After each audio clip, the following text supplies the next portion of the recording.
goes and meets the people of Thessalonica where they are at.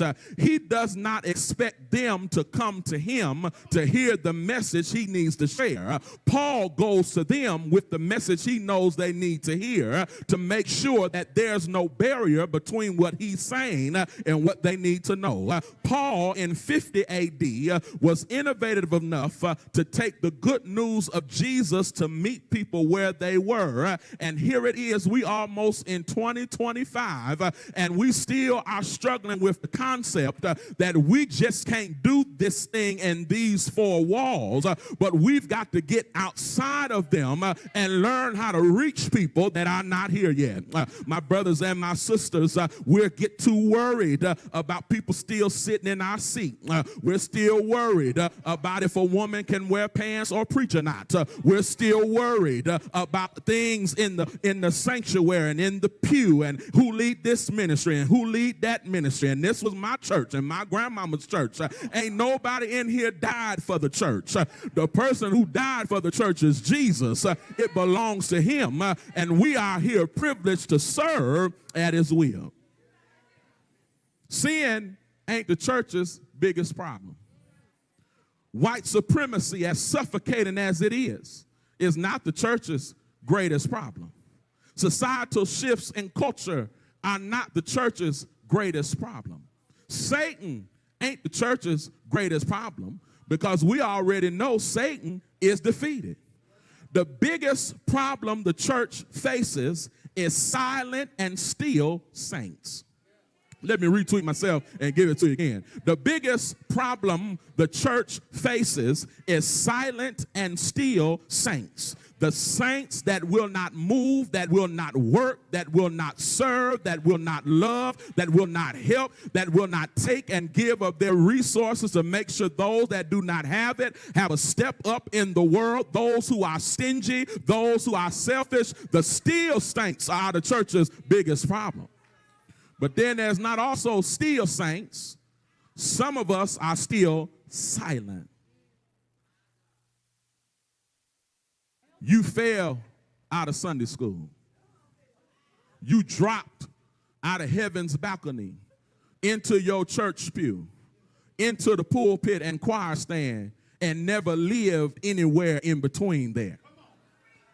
You've always worn your stockings, your church hat, your girdle, and your St. John's and your Stacey Adams, and you ain't never wore nothing else. You've always said prayers and ain't never cussed. You've always drank church punch and never tequila or vodka or Hennessy. You ain't never drank none of that. All you've done is lift the sweet smelling fragrance of your praise and with incense and frank. You ain't never lit and rolled nothing.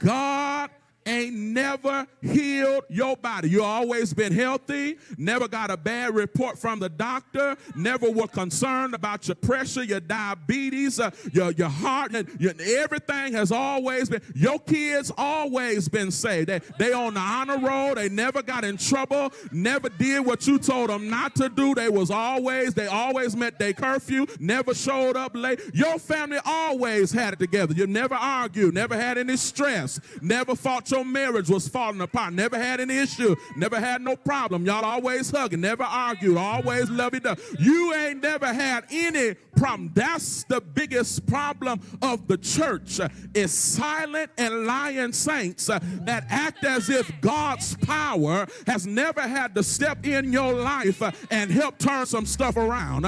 But I'll be one and you be the other, and we can have church all by ourselves and admit that if the Lord Lord had not been on my side, if God had not showed up in some situations, if God had not helped me, if God had not carried me, if God had not regulated my mind, fixed my heart, placed my feet on solid ground, I don't know where I would be. I'll never be silent.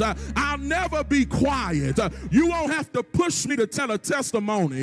You'll never have to call me fake or two-faced, because baby, I'll tell it all. I'll tell you the truth. I'll tell you from A to Z that it's been God that's kept me. It's time out for silent and still saints. But Paul is committed to this innovative work, meeting people where they're at, not expecting them to rise up to where they ought to be before you even know their name. But he says we've got to be innovative. We've got to be committed to innovation, but we also, if we're going to turn this world upside down, we've got to remain committed to gospel communication. The Bible says, verse 2, that Paul reasoned with them from the scriptures.